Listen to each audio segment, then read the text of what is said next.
not a big stand behind a podium guy, so. Let's get it started, right? I thought we just have a dance party for about an hour. But I was told maybe that's a bad idea, so. Let's get started. The end of year, almost end of year celebration. We're about a month away, right? So, we got a few things, our staff recognition, retirements, and the end is almost here. So, for the first thing, I want to start with our empty chair. If you haven't seen our new empty chair this year, the empty chair, Megan Argola's class at the high school, the art class, did this, the new empty chair this year. There are not only handprints on it for students in the district, there's also a paw print on the empty chair. So, for all the empty chair dogs that are with us in the district. So, got our empty chairs we go through this morning, keep our kids in mind. Everything we do, not only today, but every day. And then, our vision statement. I'm going to give you 17 seconds to pull up the vision statement on your phone, or to just think about it in your head, because we're going to say it section by section if I point to you. So, most of you, I'm sure, have it memorized. We're down to 12 seconds left. 7 seconds.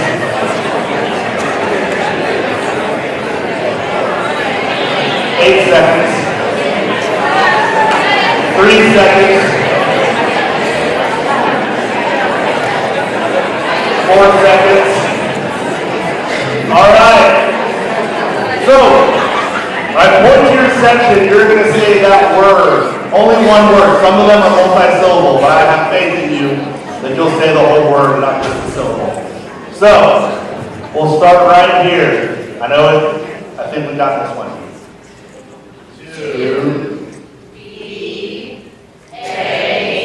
Premier School District.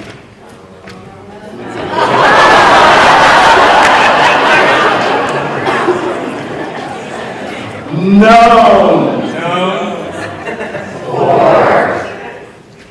Excellence in education, innovative instruction, outstanding programs, and dedication to students. All right.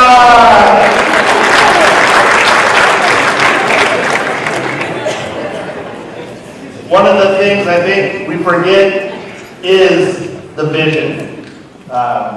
Premier, right? It's a big part of what we do. Are we premier? Where are we going? How do we get there? So, with that, welcome again. And now a welcome from our USD 262 board president. This is Don Stiglitz.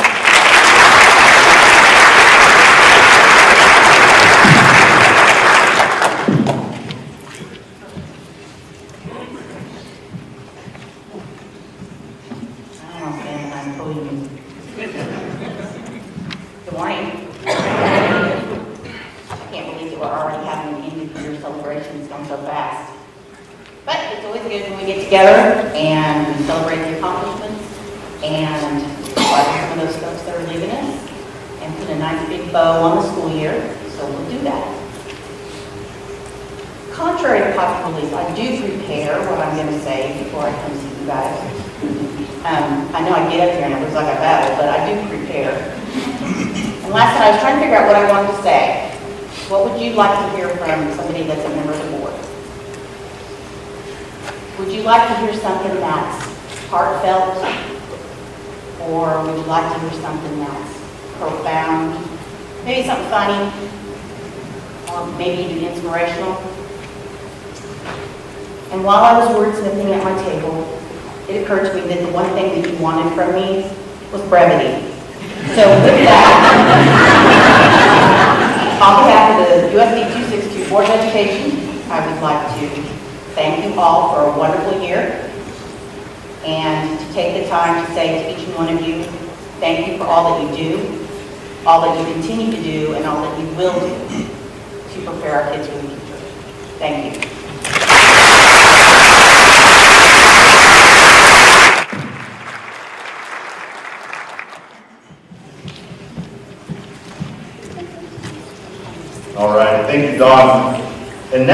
something a little bit different than what we have in years past. Typically with our Superstar Awards, what we do, we announce semi-finalists and finalists we do at the board meeting. This year we're doing something different. We're going to recognize all of our Superstar winners right here today. No one knows, we have 3 semi-finalists in categories, but no one knows who the winner is. So Ms. Dees is going to come up here and do it. I know the winners are. Good morning, Hornets. It is a joy to be with you today and an honor to present our 2025 Superstars. Since its beginning in 2015, the Superstar Award has been a tribute to staff and community members who go above and beyond to support our outstanding school district. This year is especially meaningful as we mark 10 years of the Superstar Award. What better way to celebrate a decade of excellence than by recognizing this year's Superstars, as Mr. Lear said, here today at our end-of-year celebration. But before we meet our Superstars, let's take a moment to recognize all of our semi-finalists who have made an incredible impact this school year. Semi-finalists, when you hear your name, please stand and remain standing. Audience, please hold your applause until the end. Friend of Education, we have Brian Carroll, Chelsea Jans, and Sarah Shannon. Absent Classified, Wesley Hager, Joan Niemeyer, Christina Skagen. Absent License, Amy Bradley, Lacey Stratton, Samantha Walton. USD 262 Classified, Jason Cheney, Carla Clark, Nate Norden. USD 262 K-5 License, Kennedy Beck, David Hendershot, Amy Mays. USD 262 6-12 License, Sarah Carr, Amaya Estrel, Aaron White. Please give a round of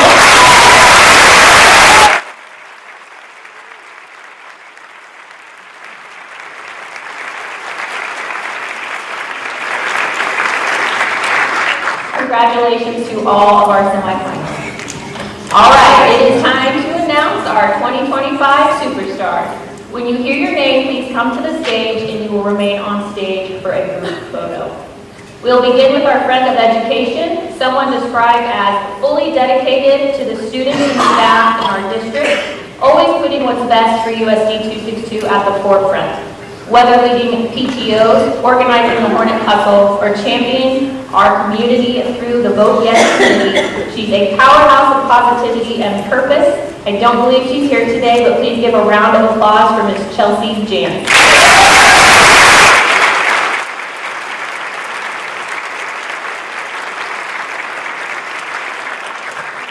Next up is our ABSEC Classified Superstar. She's known for her unwavering commitment to implementing IEPs and holding her students to high expectations, always pushing them to reach their fullest potential. Let's give a big congratulations to Christina Skagen.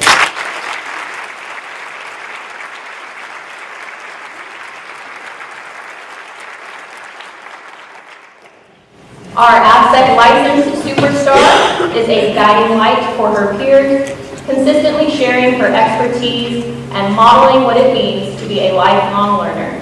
She strives daily to grow both personally and professionally to better serve her students, families, and the greater community. Let's hear it for Amy Bradley.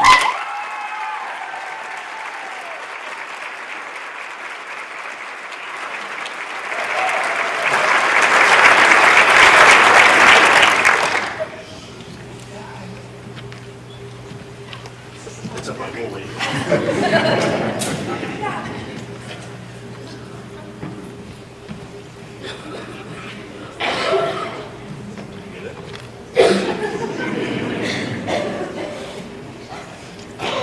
Now for our USD 262 classified superstar. Someone who seems to be everywhere all at once, known for his all-around hard work, easygoing attitude, and ability to jump in wherever needed. He's the kind of person who keeps things running smoothly behind the scenes. Superstar or superhero? Either way, let's give it up for Mr. Jason Cheney.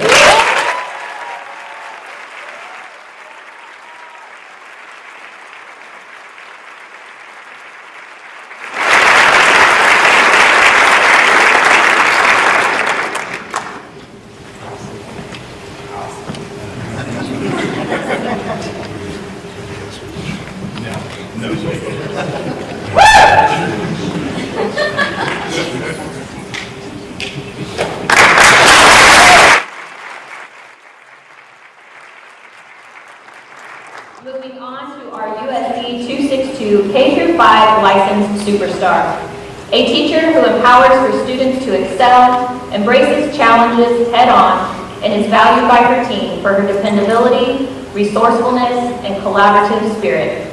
Please join me in recognizing Kennedy Beck.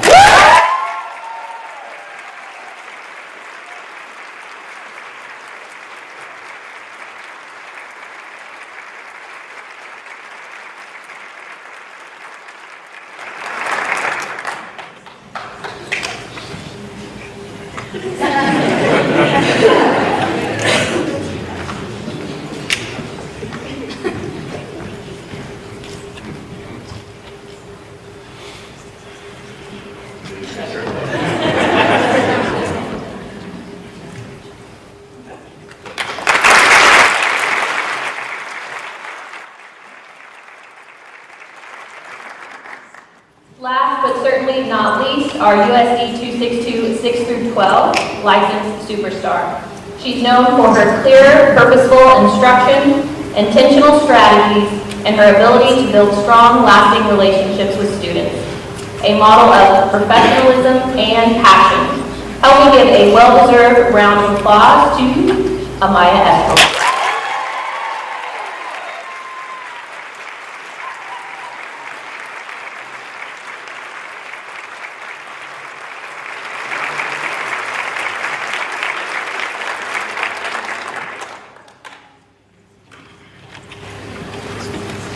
I feel like I have to run because No one has to run.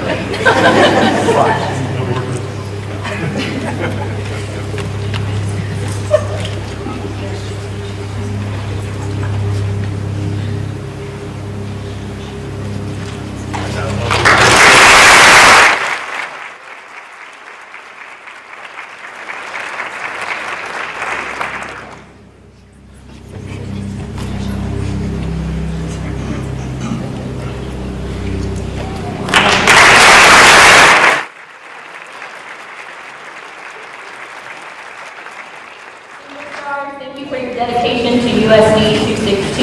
We will see you again in May to be celebrated by our Board of Education. Let's have one more round of applause.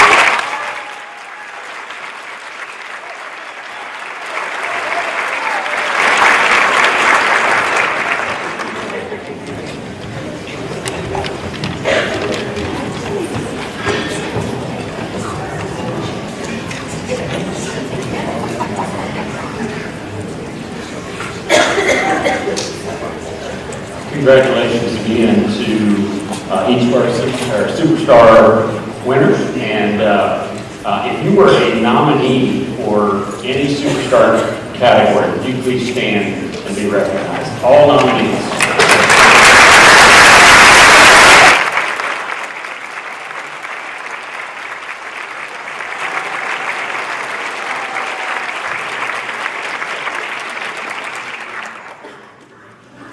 Thank you. In addition to recognizing all the superstars, we also want to celebrate a number of individuals throughout the district for their years of service to USD 262. So as we do this, we'll do so by building and/or department. If you would please stand as your name is read. I would ask that everybody please hold your applause until the end of the building or department, and we'll recognize a group at a time. So with that,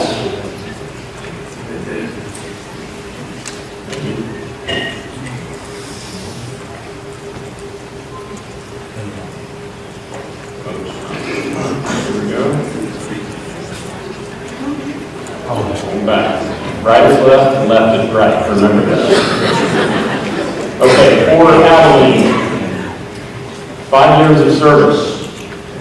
Elise Bailey, Gloria Menards, Vicki Rowland, Christy Seacat, 10 years of service.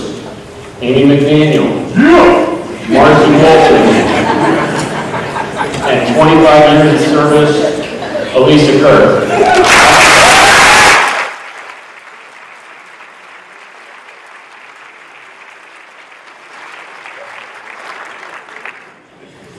West Elementary, 5 years of service, Kennedy Beck, Michelle Truman, Andy Weeks, Amy Roberts. 10 years of service, Angela Heyer, Brenda Higgins, Belinda Hoy, Jennifer Harrell. 15 years, Jamie Dessenberger, and 25 years, Patricia Child.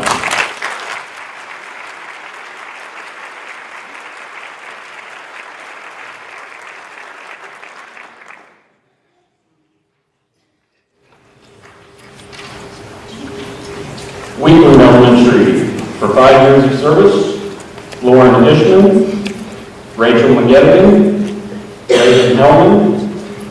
10 years, Janice Fontes. 15 years, David Hendershot, Cindy May, Abby Norton. And 25 years, Barb Oliphant.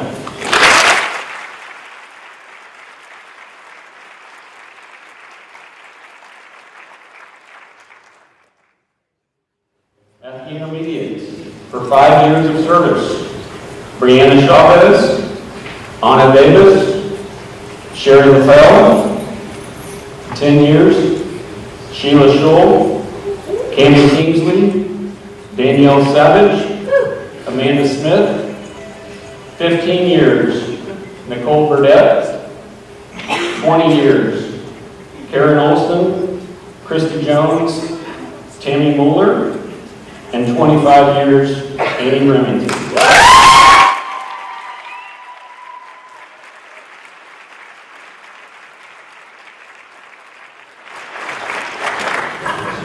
Middle school, 5 years, Karen Alexander, Amy Bernard, Lisa Wilson, Brandon Wolf, Misty Croucher, Joey McDowell, Cameron Peake, Morgan Tiedemann, Kelly Michaud, and 10 years, Elizabeth Mosley, Ty Brown.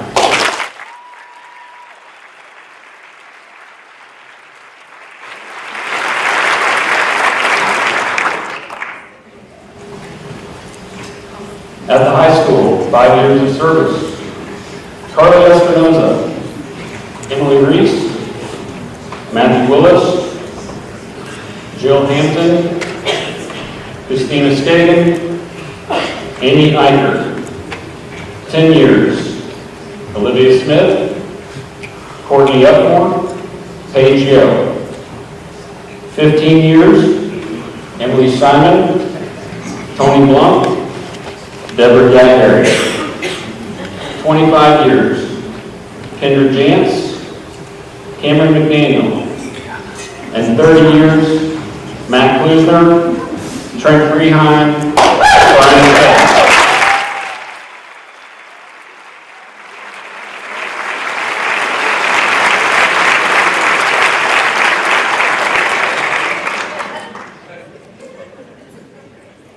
At the Transportation Department, 5 years of service, Daniel Summers, James Bratt, Susan Burhart, Dolores Summers. 10 years, Rose Babcock, Gary Anderson. 25 years, Jeannie Moore. And ladies and gentlemen, 40 years of service to USD 262. Let's hear it for Tracy Quincy.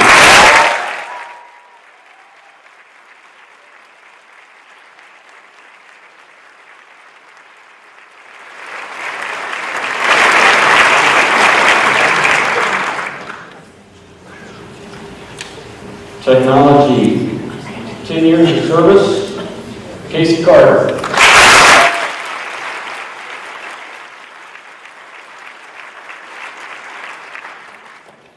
Food service, 10 years, Natasha Waters, and 15 years, Nora Hawkins.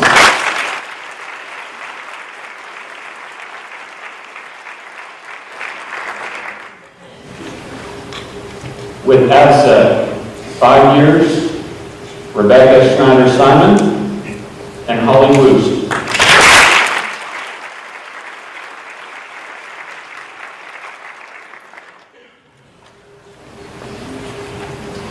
And finally, we have our KU 25-year certificates. Those include Stacy Bryant, Kendra Nance, Elisa Kirk, Cameron McDaniel, Tara Sander, and Jackie Sear.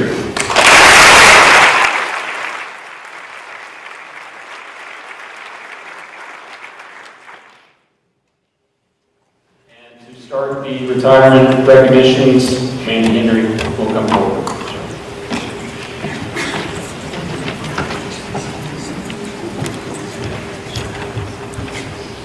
Okay, we have 2 staff with 2 paras retiring from Sedgwick this year. So they'll be honored at their own building, but I also wanted to honor them here. So Irene has been with the Sedgwick County Cooperative on and off since 2011. Oh, actually, sorry, 1998, and a total of 24 years of service, so, in Sedgwick. So we want to honor her today.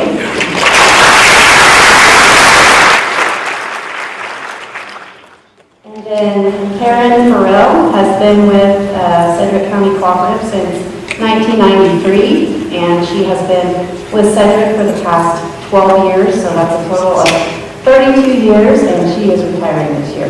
So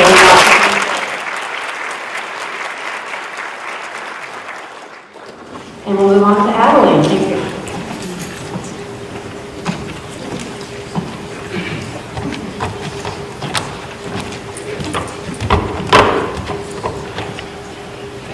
Good morning. Carolyn is also not with us here this morning, but we'll have a separate recognition for her at the end of the year. She is currently a building aide who supports the office, lunchroom, staff, and students in so many ways. She was hired on April 17th, 2008, so if you're a math person, she has just hit 17 years of service. So we want to make sure we honor Carolyn McKee.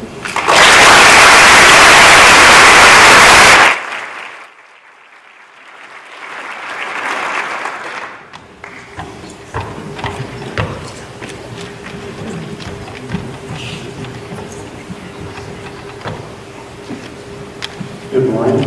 Victoria, if you're here, come up to the stage.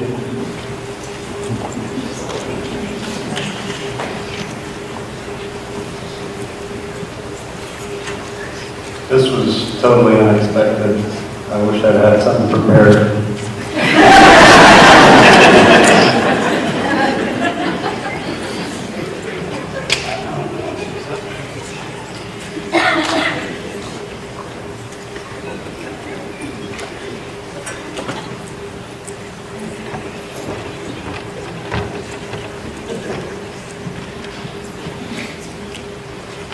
Good morning, USD 262. Today we're celebrating someone very special, someone who has dedicated 20 incredible years to education, and the last 6 of those right here in Valley Center. It's my honor to recognize a para-educator who has not only made an impact on students, but has done so with grace, patience, and heart. When she joined Valley Center 5 years ago, she began working with our mixed ability students, a role she hadn't held before, but one that quickly became close to her heart. She shared how these students have truly been a blessing in her life and how proud she is to have had the opportunity to work with them. And anyone who's worked alongside Victoria knows just how much she's poured into each day, each student, and each moment. One piece of advice she leaves us with is simple but powerful. Be patient with your students. You never know what they may be going through.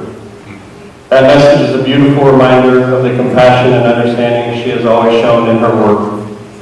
As she steps into retirement, she's looking forward to more time doing something she loves, going fishing with her husband.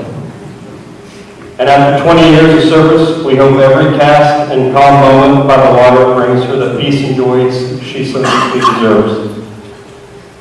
Thank you for your kindness, your dedication, and the difference you've made in so many lives. You will be deeply missed, but we're excited for what lies ahead of you. Enjoy every moment of retirement.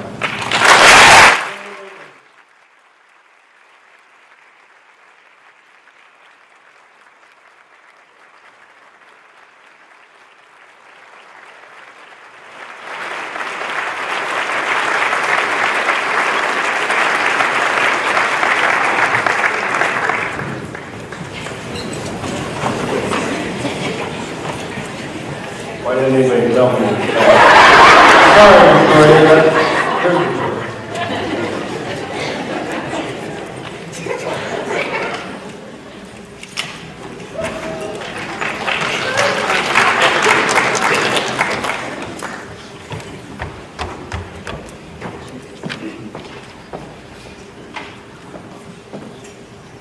Good morning. It's my honor to be able to recognize Carla Martinez for her 32 years of service. And the cool thing about this is that all of those years have been in Valley Center or the co-op in some way, shape, or form. She was hired 32 years ago with Co-op 618, and she traveled between Andale, Goddard, I think it was Garden Plain, and Redwick. And so for those years, she was kind of a traveling speech pathologist. Then in 1997, she was stationed at West, and that's where she's made her home ever since. Carla said that her highlights have been being able to just teach in the school district where her students have graduated, personal students. And she said highlights have been watching her students grow and no longer need her services and be able to get out of speech. She said she's definitely not going to miss the paperwork and writing IEPs.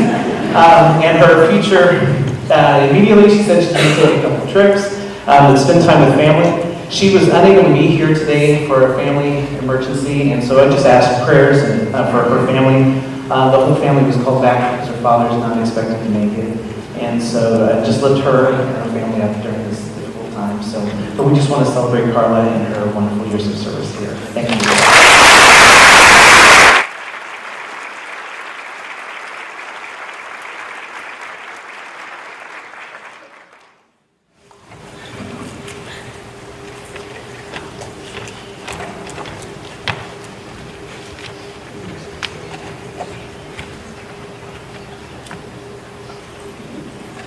I am so proud to have the chance to celebrate Phoebe McCormick in her retirement.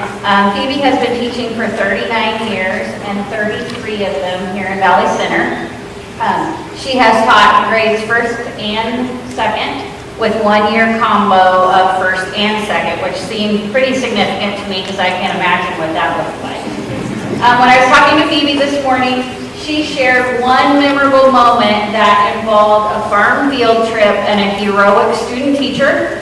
As a student, as they were wrapping up a successful field trip, a student fell into a bale, multiple bales of hay, down 3 bales, and was screaming and had asthma and allergies, and that heroic student teacher just scaled up the wall of bales and pulled the child out and saved the day. But that's the one moment in 39 years that sticks out in Phoebe's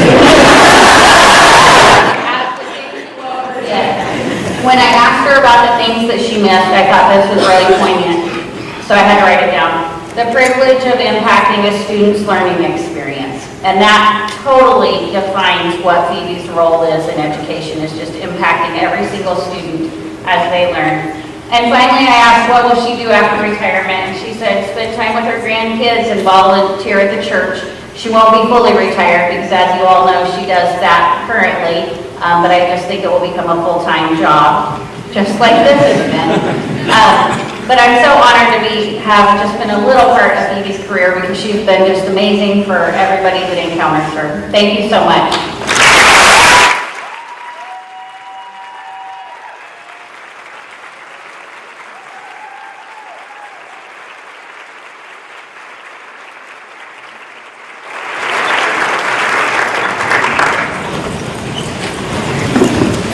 And I'm also blessed to be able to recognize Tammy Benning this year.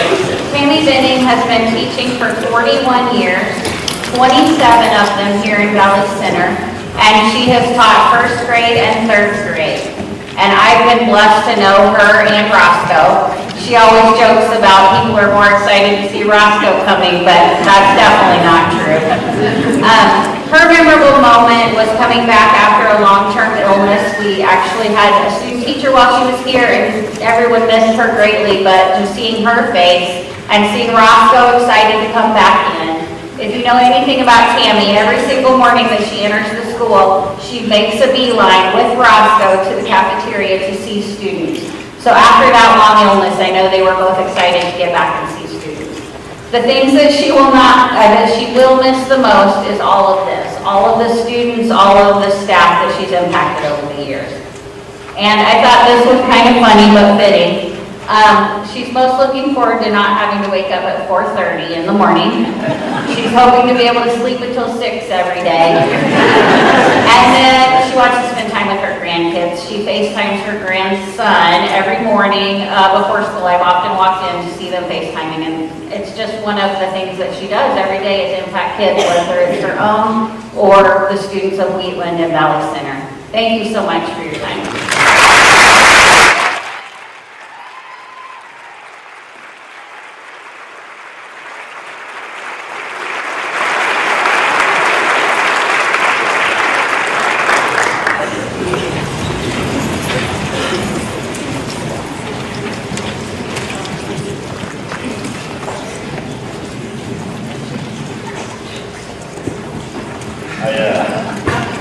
I don't know how I really followed that up. That's really, I probably should just say, hey, we're done, go. But I don't know. Sorry. I was shocked at some of those years. I didn't know Tracy's only 29. So, but I know that those other guys in the high school, they were teachers when I was at high school. So, no offense to that. Well, thanks for being here this morning. Thanks for all you do. I think it's fitting as you looked out to see all the nominees for Superstars. We are a district full of superstars. And that's evident by what happens each and every day here in our schools and in our classrooms, everywhere around the district. So what I want to do is just share some information with you on the bond.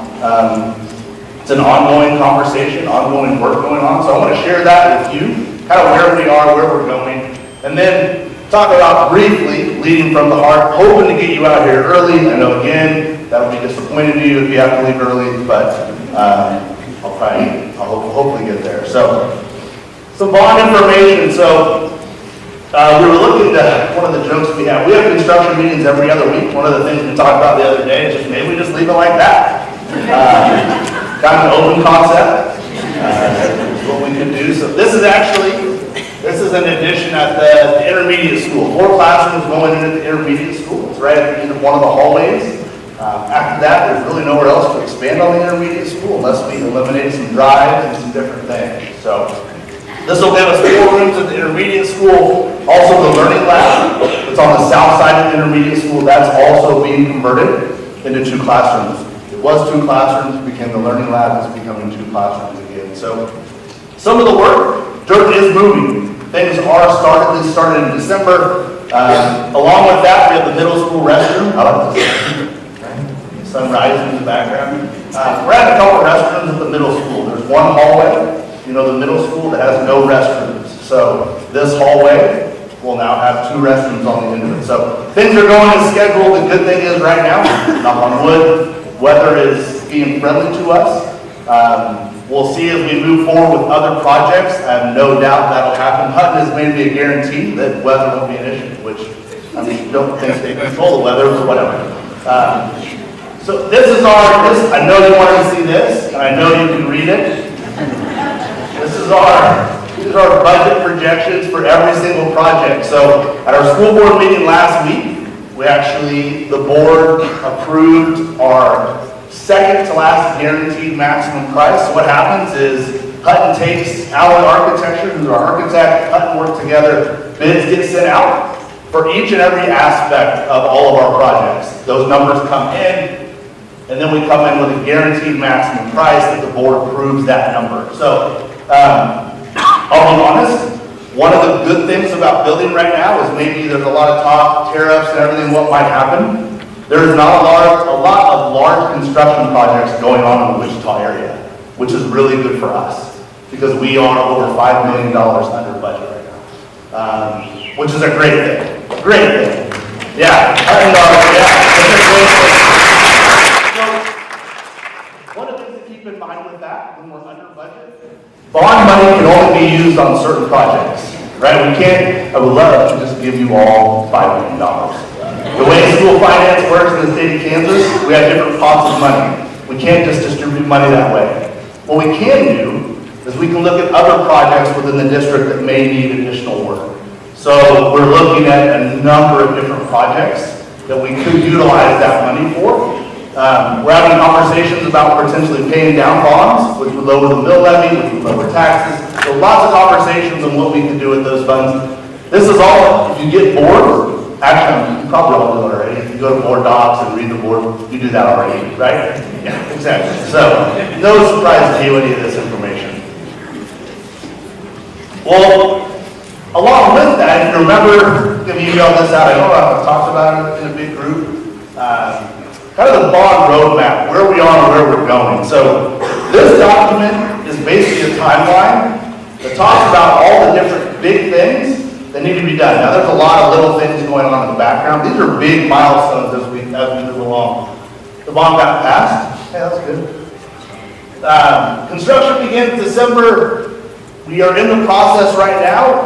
RSP, a group out of Olathe, they did an enrollment analysis for us to go along with a boundary study. Believe it or not, the enrollment analysis says we're going to be flat enrollment over the next 5 years. We'll see what happens, because the week before I talked about this at the board meeting last week, we had the largest single day of kindergarten enrollment that we've ever had. So we had 93 students enroll in kindergarten last year on that day. This year we had 147. So what does that mean? I don't know. So one of the hard parts with enrollment analysis is predicting. We couldn't have predicted that almost 50 students moved into the middle school this year. Those things are hard to predict. So I will tell you, one of the things in that enrollment analysis that was different, they did the same report in April, May 2022, so 3 years ago. The one difference, we had 1,700 potential houses 3 years ago. Now we have 2,700. So that number is increased by 1,000 as far as, now does that mean they're being built tomorrow? No. This is over the course of 10 years, potentially longer, but that's how many developments are in place within our district and how many housing units could be there. So with that, a boundary study, construction begins on new elementary school. We had a ground breaking where dirt was brought from all different sites within the district. We moved that dirt into the new dirt at the new elementary school site. If you've noticed, they have the rock down. They're getting ready to put rebar, and foundation should start being poured within the next week or two. They should start working on that. From there, towards the end of April, we know here at the high school, I know, sorry, the traffic flow, don't have anything to throw, that's good. Traffic flow at the high school, I think it's gone well. Unfortunately, we know we've had to displace some teachers in different buildings, the middle school, the high school, that will happen some. Unfortunately, when you have construction like this, some people are going to have, there's some sacrifices. But overall, when we're done, we'll have 18 more classrooms on the north side of this high school, which will accommodate all the growth. That'll get started here in the next few weeks. The Supplemental Learning Center, you'll see Supplemental Program Center, Supplemental Learning Center. If you haven't figured out, the new elementary school doesn't have a name. Neither does the Supplemental Program/Learning Center. We'll be having a name for those. That's later on in the timeline. Master schedules, we're putting master schedules together. Consistency across buildings, knowing that we're all on the same page is a big thing, especially opening up a new elementary school. Along with that, you'll see it here in July. The boundary study will be completed by RSP. So what they're doing right now is they're looking at our student population, they're looking at demographics, they're looking at a lot of different pieces, special education numbers, free and reduced. Where do those students come from? And potentially putting boundaries in place for the 4 elementary schools. We'll have a public input night in May to talk about that with our families, because right now it's school of choice, right? Families get to pick if there's room at that school, then we accommodate those choices. Boundaries, this could look a lot of different ways. It could be a grandfathered in, you finish out your time. If you're at Wheatland, maybe your first grade, you could finish out, and then the boundaries start in a couple years. There's a lot of ways we could go. We're having conversations with RSP. We'll continue to do that. Back in the day, we used to have boundaries. Meridian was the boundary. Before Wheatland was an elementary. If you lived on the east side of Meridian, you went to Abilene. If you lived on the west side, you went to West. And then if you lived kind of in the country, it was kind of okay. Now, I was not here then, but, so that changed when Wheatland became a school. We'll continue to look at this. Like I said, you'll know as things change. There is an informational night, public input in May, and we'll send that out when we finalize that date. A big piece I know is the school placement survey. There's a small group of us that got together a couple times to look at what a survey would look like. Because there's going to be a lot of people in this room that are moving positions potentially when we open the new elementary school.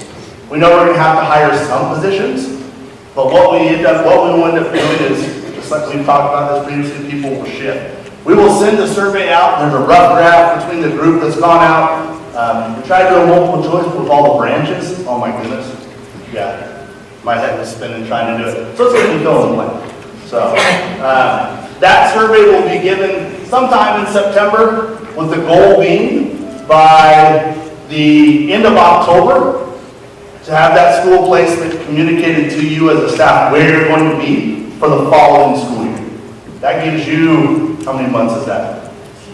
9 months to know ahead of time where you're going to go. Kind of the same way with what we're doing with boundaries for September of 25. We want our families to know a good chunk ahead of time that if we're doing a boundary system and you live here, your student will go to a school that is yet to be named. So, depends on where, and that'll all be communicated out in the future. Location for pre-K, we know, we'll determine by the end of September this next year. We know with 4th grade moving down into Abilene, that we cannot have all of our pre-K teachers at Abilene. There's simply not room. So we have to determine where pre-K will go, what that will look like for the 26-27 school year. October 25, new school will be given a name. The new supplemental program / learning center will be given a name. By November, new staff positions. If we need to hire a media specialist for the new elementary, that job will be posted.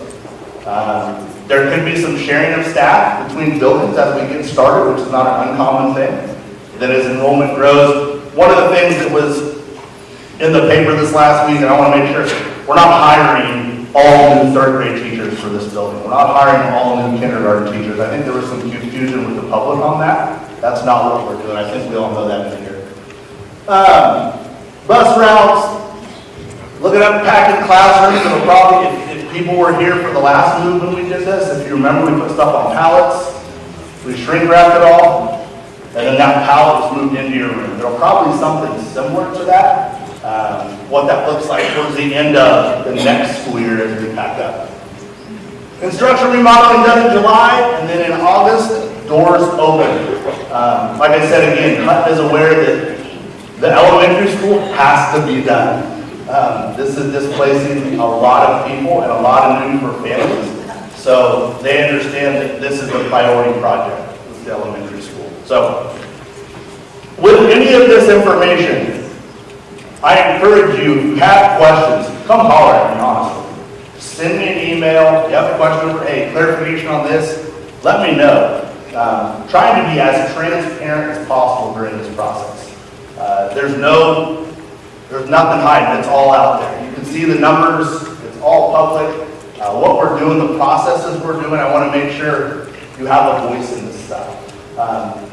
Part of the reason why we want people to have a lot of time moving into that is because it's going to be a change, right? People may move buildings. And so if you don't feel comfortable with that, it gives you an opportunity to find something else. But I also think one of the things that's in that timeline is that in January of next year, during PE days, we want to have time for our new staff to get together. So we'll build in time, the new elementary school, at that time it'll have a name. You would meet as a staff to start getting things together for the next school year. We want to have enough time to really put things in place. So again, I will tell you this, there's going to be people upset, but I will tell you, I was at a superintendent meeting just last week. There are a lot of districts that would love to be in the position we're in. There are districts that are losing 50, 60. There's a district here in the Wichita Metro that's lost 500 kids in the last 4 years. So when you talk about moving, opening schools, things like that, it's not happening. They're cutting teachers, they're cutting staff because they don't have the capacity. They just don't have kids. Those kids are moving. Hopefully, right? We'll see what happens here. RSP numbers are great, but we have a bunch of kindergartners. These are COVID babies. That may have, I don't know. Speculating, I'm just saying. So, anyway, we're in a good spot, to say the least. So, all right. Well, the last thing I want to talk about is I read this book. I know, I read a book. Some of you are shocked. And I actually got it from Mr. Elliott, so that's probably even more shocking. So, but I was in Mr. Elliott's office the other day. It's been a couple months ago. It wasn't a Friday 4 o'clock meeting, so that was good. But a book by Mike Krzyzewski. Okay? Coach K, who I'm not a big Duke basketball guy, but I saw this book and I thought, hey, do you mind if I borrow this? And he let me, which, whatever. It was a good book, and I thought a lot about some of the items in here that really related back to kind of our Go Fight Men that we talked about at the beginning of the year pep rally, which, if you didn't like the pep rally last year, or this year, just wait till next year. No, it was good. We're going to do another one this next year. I'm excited for it. But Coach K talks about a lot of different things in here that really related to Go Fight Win. It was an easy read. There weren't any pictures, which was disappointing, but that's fine. A lot of things just relate to what we do each and every day. It was a basketball book, but it wasn't basketball. It was life lessons. So I thought about Go. And there were different pieces in here that talk about Go, as we talked about at the beginning of the year. Did you adjust on the run so you didn't miss any scoring opportunities? Right? He talks about in the book, and I've got different, I'm not going to open them up because then I'll drop the mic, it's awkward. But he talks about in here that you can have the best plan. You can have the most laid out plan when it comes to coaching. And in the heat of the moment in a game, you're going to have to adjust your plan. Because there are going to be scoring opportunities that if you don't adjust your plan, it's not going to work. So I thought about it as educators, whether you're a teacher, bus driver, no matter what it is, you're going to have opportunities every single day with your students to adjust on the run. You may think honestly, that's one of the best parts of being an educator, is that every day is different. And if you don't like different, you probably shouldn't be an educator. Because every day is going to be something different. So as we think about those teachable moments, did you adjust on the fly this year? And if you didn't, that's okay. Because you have a month left to do it. You've got time to adjust on the fly right now. Whether it's driving the bus, I hope I missed my turn. Let's not do that. That's a bad way to adjust on the run. But maybe it's smiling at a student. Maybe it's taking a little more time to talk to that student. For any of us, no matter who it is, are we adjusting on the run? He talks about also make sure everybody's on board the train. He gives an example where he talks to the team about being on the train and that the train's going somewhere. You can either get on the train or you can get off the train. And in the book, he gives an example of, they say, the players go, has he told you the story about the train yet? Kind of like your own kids. I can tell a story and my wife and the kids will just go, Dad. And my wife will just say, great. So, and I'll tell the story anyway. So, it's the same way here with the train. Are we on the train? Make sure your kids are on the train. If you're going too fast and you're leaving them behind, you're doing it wrong. Now, is it going to take some work to get every kid on the train? Yeah. But you've got to adjust. You've got to adjust on the run to make sure every kid is on that train as you're moving forward. Then he talks about, well, fight, right? We're going to fight. We're going to fight for our students, fight for our kids, fight for each other. A leader has to be positive about all things that happen to their team. Look at nothing in the past as failure. I wish I could do that more often. I'm just thankful that I have a job. Because as many times as I've failed, not only as an administrator, as a superintendent, as a teacher, as a student when I was here. I'm glad that people didn't look at that as, well, he's done. But people look at that as an opportunity. Every day we have an opportunity. Again, adjust on the run. Be positive. I think about Ted Lasso, right? I have the leaf socks on today. Actually, I realized when I put my socks on, they don't match. But don't be curious, not judgmental. Same thing. Be curious about failure. Ask questions. Don't judge. And don't let a single game break your heart. He gives an example in here when they lost the national championship to UConn in 1999. And Jim Calhoun, who was the head coach of UConn, he said, well, we were hoping to break Duke's heart today. We wanted to break their heart. And Mike Krzyzewski in the book says, I'm never going to let one game break my heart. That's not going to break my heart. I think so often as educators with each other, our hearts get broken. And we have to realize that just because we fail, maybe that didn't go this way, we have to keep fighting. We have to keep putting in the time and being positive, because for some of our kids, we're the only positive they're going to get. And then go fight learning. Be one of the teams who believe you can win it all. But don't assume you will win it all. We have good kids. There are days where days are struggling, kids maybe aren't as good as you hope they are. We can't assume that we're going to win it all. We have to work hard to get to where we need to be in order to win it all. And what is win it all for us? I don't know. There's lots of different targets that we get in for winning when it comes to being an educator. I thought about John Hattie. John Hattie is an educational researcher. He talks about lots of different ways that you can be successful in a classroom, successful wherever. The number one indicator of student success is collective efficacy. The belief that we all believe that we can make a difference with kids. That's it. It's the belief that we can make a difference. And last, if every person has a great foundation, a passion, a heart to love what they do, they will always love their life. I thought about Ted Lasso quote here. It's like I fell out of the lucky tree, right? Into a pile of Sour Patch Kids and cash, right? I'm more gummy bears, but whatever. I mean, Sour Patch Kids are fine. Every day, we have a chance to make a difference. Every day. You have to, if you don't like what you're doing, if you don't love being here, I'll be the first one to tell you, it's time to find something different to do. No offense. Might just not be the place for you. You gotta love what you do. Every single day. I say every day. Maybe I have a bad moment here or two, right? My kids and wife would say that a little bit. Yeah, maybe more at home. We gotta have a passion, a heart to love what we do.